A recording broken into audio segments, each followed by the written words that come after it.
dilahirkan di sini. Itulah tingkat 10 di mana ramai budak-budak Melayu kat sini dilahirkan. Ni Yale New Haven Hospital.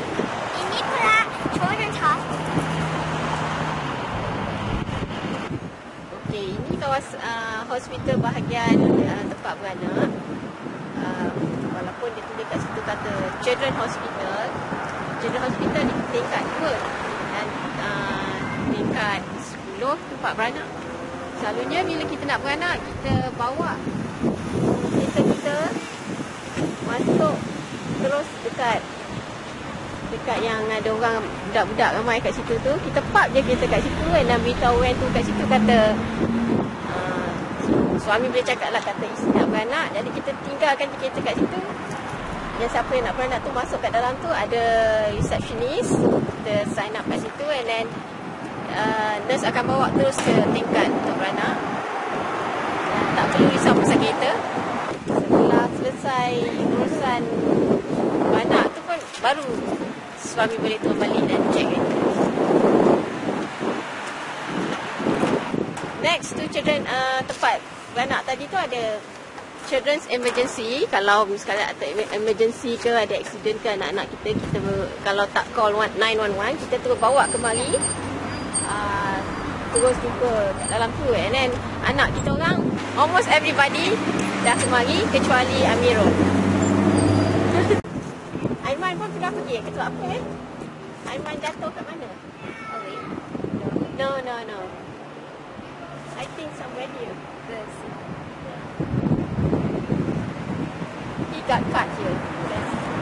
Aiman masa kecil nakal sangat. Actually kecil lagi ni. Mak rasa Aiman jatuh. Sampai tak ingat. Yelah kat sini. Ada sih. Tengok. Doktor jahit kat sini. Why I don't see anything? Anissa pula. Kat sini. I don't see anything. Golf club lah. Anissa Juli ke Jami ya? Golf.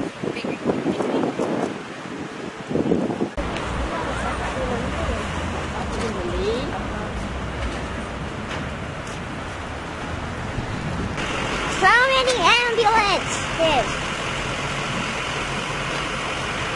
Ini bahagian emergency untuk orang dewasa.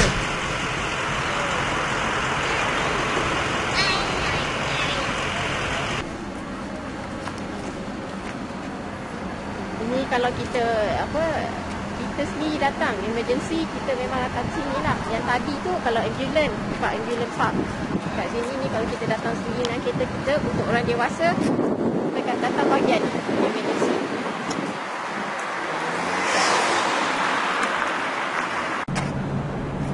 Ini main entrance to Yale New Haven Hospital. Video berikut adalah video lama yang kami ambil semasa salah seorang daripada anak kami dilahirkan. Dan bilik ini berada di tingkat 10 di bangunan ini.